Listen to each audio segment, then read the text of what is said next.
में आप लोगों का स्वागत है। हमारा नया चैनल है केबीसी एग्ज़ाम स्टडी। आप लोगों का समर्थन की ज़रूरत है। हम CBT 2 NTPC का CBT 2 एग्ज़ाम की तैयारी करवा रहे हैं दोस्तों। तो हम जो सिलेबस बनाए हैं, हम अपने सिलेबस के अनुसार आज हम देखने वाले हैं ऑस्ट्रेलिया महाद्वीप। ऑस्ट्रेलिया महाद्वीप से पिछले प्रीवियस ईयर का 2016 का पूछा गया क्वेश्चन है। उसी क्वेश्चन को थोड़ा डीपली में जा कर के और उसी से रिलेटेड क्या क्या क्वेश्चन बता सकता है और क्या क्या क्वेश्चन सेटर जो है क्या सेट कर सकता है, उसको तैयारी हम पहले से क्यों न कर ले। तो आज हम आप लोगों को ऑस्ट्रेलिया महाद्वीप से संबंधित प्रश्न बताने जा रहे हैं, जो 12-13 प्रश्न हैं। आज आप लोग अगर इस प्रश्न को हल कर लेते हैं और इसको बार बार वीडियो अगर देखते हैं तो आप लोगों का याद हो जाएगा। और हम चाहेंगे ये केबीसी एग्ज़ाम स्टडी में आप लोगों को याद करवाने की भी कोशिश करेंगे दोस्तों। 1-2 बार ज़्यादा बोलना पड़ेगा, यही है, लेकिन कोई दिक्कत नहीं है। चलिए स्टार्ट करते हैं। ये रहा आप लोगों का ऑस्ट्रेलिया महाद्वीप। ऑस्ट्रेलिया महाद्वीप के बारे में अगर हम बताना चाहेंगे तो फर्स्ट क्वेश्चन जो है ये दोस्तों ये देख रहे होंगे। फर्स्ट क्वेश्चन ये मर्रे डार्लिंग। मर्रे डार्लिंग क्या है दोस्तों? मर्रे डार्लिंग क्या है ये जानने की कोशिश कीजिएगा। पूछ देगा आपको CBT 2 एग्ज़ाम में कि मर्रे डार्लिंग क्या है, तो दे देगा ऑप्शन में ऑस्ट्रेलिया महाद्वीप का नदी, या उत्तरी अमेरिका महाद्वीप का नदी, दक्षिणी अमेरिका महाद्वीप का नदी, यूरोप का नदी। तो आप लोगों को सबसे पहले ये जानना होगा ये किस देश का या किस महाद्वीप का ये नदी है।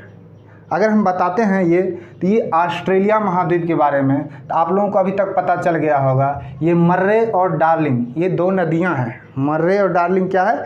2 नदियां हैं जो सबसे इम्पोर्टेंट मायने रखता है CBT 2 एग्ज़ाम NTPC के लिए। ये बार बार क्वेश्चन रिपीटेड है, जो ग्रुप डी में भी पूछा जा सकता है। तो ग्रुप डी वाले बच्चे होंगे वो भी इसको पढ़ सकते हैं। तो चलिए देखते हैं आगे।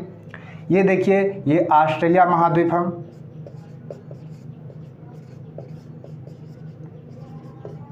ऑस्ट्रेलिया की नदियां हैं, ये महत्वपूर्ण नदियां हैं।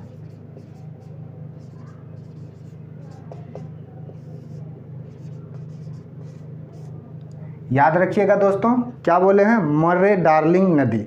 मर्रे अलग है और डार्लिंग अलग है। जब दोनों मिलते हैं तो मर्रे डार्लिंग नदी नाम हो जाता है। तो दोनों 2 नदी है, दोनों ही काफ़ी इम्पोर्टेंट नदी है। आगे देखते हैं। ये देखिए दोस्तों ये हो गया है ये ग्रेट बैरियर रीफ। दोस्तों हम जो एग्ज़ाम दिए हैं ग्रेट बैरियर रीफ, ये पूछा गया है SI का क्वेश्चन है। पिछले बिहार SI में पूछा गया क्वेश्चन है, जो हमने खुद इस पर टिक लगाया था। ये अगर बात करें तो ऑस्ट्रेलिया महाद्वीप का ये पूर्व दिशा में, किस दिशा में? पूर्व दिशा में है। ऑस्ट्रेलिया महाद्वीप के पूर्व दिशा में है। तो ये पूछा जाता है क्वेश्चन इस तरह से, ऑस्ट्रेलिया महाद्वीप के किस डायरेक्शन में ये ग्रेट बैरियर रीफ स्थित है। तो अगर हम जानेंगे तभी टिक लगा सकते हैं, नहीं तो अंदाज से टिक लगाने पर गलत भी हो सकता है। तो दोस्तों ये जो है ग्रेट बैरियर रीफ ये ऑस्ट्रेलिया महाद्वीप के पूर्व दिशा में है, पूर्व दिशा में है। और ये है क्या?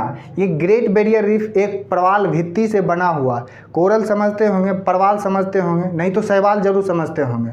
कोरल जो होता है, शैवाल कोरल जो होता है एक शंख टाइप का होता है, ठीक है, वो कैल्शियम कार्बोनेट का बना होता है कोरल। वो आते हैं कहाँ? ये वो आते हैं शैवाल के पास आते हैं, एक दूसरे से सहजीवी संबंध रख के, और वो जब मर जाते हैं तो बड़े से ढेर बन जाते हैं, एक पर्वत सा ढेर बन जाते हैं। पर्वत से ढेर बन जाने के बाद धीरे धीरे महासागरों में ये ऊपर उठ जाते हैं और एक द्वीप का रूप ले लेते हैं, जो कि ये द्वीप ऑस्ट्रेलिया महाद्वीप में आके साइड से लग चुका है। तो ये आपको कोरल या शैवाल से बना हुआ चीज़ है जो ग्रेट बैरियर रीफ कहलाता है। ग्रेट बैरियर रीफ का मतलब दोस्तों ये हुआ कि काफ़ी बड़ा है, काफ़ी बड़ा हो गया है। जैसे कि हम समझ सकते हैं हमारा लक्षद्वीप, भारत का जो लक्षद्वीप है केंद्र शासित प्रदेश, वो क्या है? वो भी एक प्रवाल भित्ति है, प्रवाल भित्ति से बना हुआ द्वीप है। तो इसी तरह एक छोटा लक्षद्वीप पूरा, लेकिन ये जो है ऑस्ट्रेलिया में काफ़ी बड़ा है, इसलिए इम्पोर्टेंट रखता है। ठीक है, ये इम्पोर्टेंट है प्रश्न। ये ग्रेट बैरियर रीफ आप समझ चुके होंगे पूर्व दिशा में है, ये याद रखना है।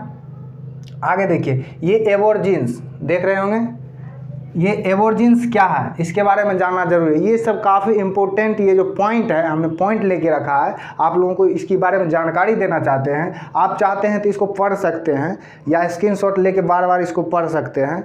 आगे देखिए, एबोर्जिन्स जो है ऑस्ट्रेलिया की महत्वपूर्ण एक जनजाति है, जो कि क्वेश्चन पूछा गया है। ये तो बार बार पूछा गया, जब आरआरबी, एनटीपीसी, एसपीडी में आप देखिएगा ये क्वेश्चन बार बार, काफ़ी लूज प्रश्न है, नॉर्मल प्रश्न है, इसीलिए इसको भी देखना जरूरी है। ऑस्ट्रेलिया की जनजाति, आगे देखते हैं ये विक्टोरिया और गिब्सन क्या है दोस्तों। विक्टोरिया और गिब्सन, जैसे कि आप जानते हैं थार क्या है, सहारा क्या है। सहारा विश्व में सबसे बड़ा मरुस्थल है, और भारत में सबसे बड़ा मरुस्थल देखिए, भारत या एशिया का सबसे बड़ा मरुस्थल देखिए तो थार मरुस्थल हो गया है। थार मरुस्थल की तरह ही ऑस्ट्रेलिया में एक मरुस्थल है जो कि विक्टोरिया के नाम से जाना जाता है। विक्टोरिया उससे छोटा एक मरुस्थल है जो गिब्सन है, काफ़ी इंपॉर्टेंट है। ये पॉइंट को हमने आप लोगों के सामने जानबूझकर रखा है क्योंकि ये पॉइंट पूछा जा सकता है। ये तो क्वेश्चन आया नहीं है, इसके बारे में हम नहीं जानते हैं, आया नहीं है, लेकिन ये काफ़ी इम्पोर्टेंट है, आप इसको याद जरूर रखिएगा। ये मरुस्थल है, मरुस्थल ऑस्ट्रेलिया में दो बड़े मरुस्थल हैं, विक्टोरिया और गिब्सन। दोस्तों ये हो गया है। और अब देखते हैं डिवाइडिंग रेंज क्या है। डिवाइडिंग रेंज क्या है? डिवाइडिंग रेंज ऑस्ट्रेलिया की एक बहुत बड़ी पर्वत श्रृंखला है दोस्तों। डिवाइडिंग क्या है? डिवाइडिंग रेंज ऑस्ट्रेलिया की एक बहुत बड़ी पर्वत श्रृंखला है। अब जानते हैं दोस्तों कि डिवाइडिंग रेंज में जो शिखर आता है वो शिखर भी होना चाहिए। सबसे ऊंची चोटी पूछ देगा तब क्या करेंगे दोस्तों? तो सबसे ऊंची चोटी, सबसे पहले ये जानते हैं डिवाइडिंग रेंज ऑस्ट्रेलिया में है। ऑस्ट्रेलिया की पर्वत श्रेणी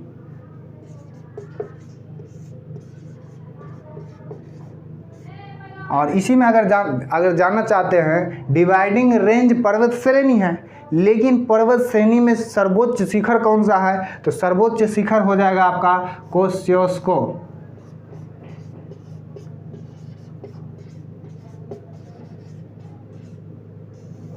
इसको जरूर नोट कर लीजिएगा दोस्तों, काहे कि सर्वोच्च शिखर पूछ सकता है जरूर। डिवाइडिंग रेंज तो बार बार पूछा गया है, लेकिन ये जो है आप लोगों का ऑस्ट्रेलिया के पर्वत श्रेणी में सबसे ऊंची चोटी, तो कोस्सियुस्को जरूर याद रखिएगा दोस्तों। आगे देखते हैं बॉक्साइट और सीसा। ये पॉइंट हम लोग इसलिए रखे हैं कि विश्व में बॉक्साइट, सबसे ज़्यादा बॉक्साइट उत्पादन विश्व में कौन सा होगा? तो ये रहा ऑस्ट्रेलिया। ये ऑस्ट्रेलिया में बॉक्साइट सबसे ज़्यादा उत्पादन होता है और सीसा का उत्पादन सबसे ज़्यादा होता है। तो ये ध्यान रखिएगा, ये ऑस्ट्रेलिया में है।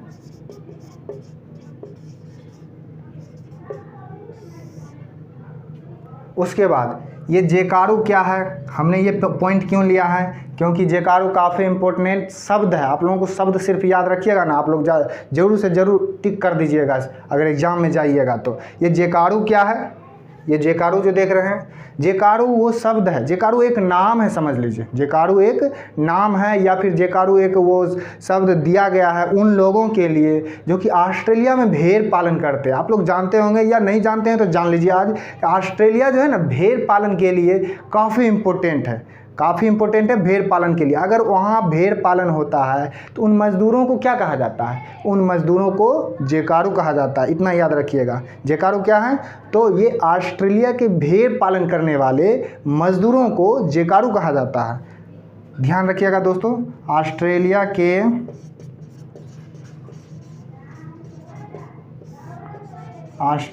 के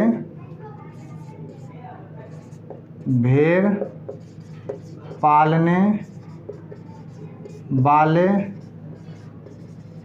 मजदूर। उसके बाद देखिए दोस्तों जेम्स कुक। हमने जेम्स कुक क्यों लिखा? क्योंकि हो सकता है जेम्स कुक पूछ देगा कौन है।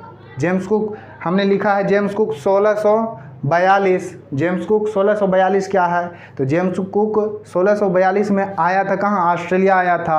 ऑस्ट्रेलिया की खोज के लिए आया था। जब ऑस्ट्रेलिया की खोज उसने 1642 में कर लिया तब उनका नाम जो है हिस्ट्री में आया।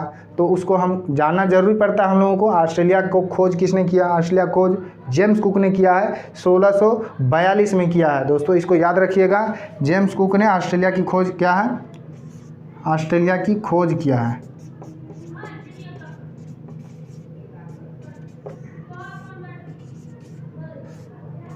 ऑस्ट्रेलिया की खोज किया है। दोस्तों अगर आप लोग स्क्रीनशॉट लेना चाहते हैं तो स्क्रीनशॉट ले सकते हैं, क्योंकि इन पॉइंट को रखना, याद रखना जरूरी है। इन शब्द को याद रखना जरूरी है। अगर शब्द को आप लोग याद रखते हैं तो समझिए कि आपका बेड़ा पार है। तो आप लोग ले सकते हैं, स्क्रीनशॉट ले सकते हैं।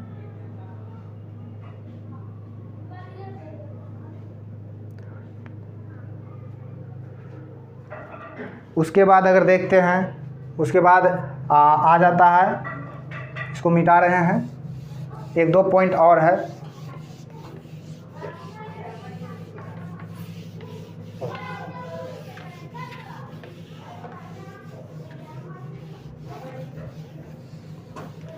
दोस्तों 2 पॉइंट और है।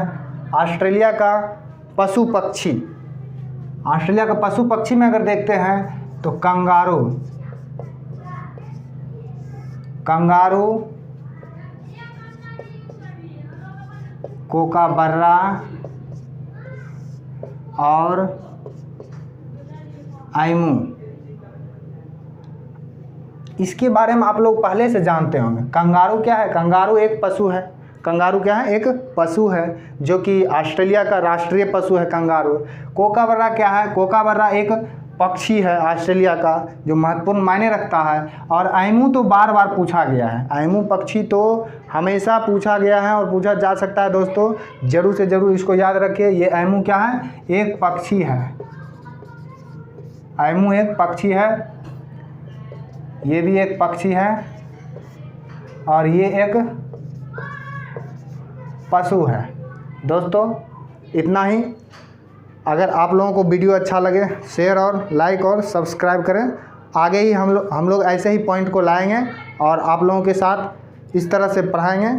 आप लोगों को अच्छा ज़रूर लगेगा और इनको अगर रिपीट करके अगर आप पढ़ते हैं तो याद भी रहेगा। दोस्तों हम चाहेंगे कि इन सभी पॉइंट्स को आप लोगों को ट्रिक के साथ रखेंगे, क्योंकि देखिए हमारा चैनल जो है अभी ग्रो कर रहा है और हम चाहते हैं कि इसी तरह आप लोगों का अगर समर्थन मिले तो ज़रूर से ज़रूर आप लोगों तक अच्छे कंटेंट्स हम रख पाएंगे। दोस्तों जय हिंद।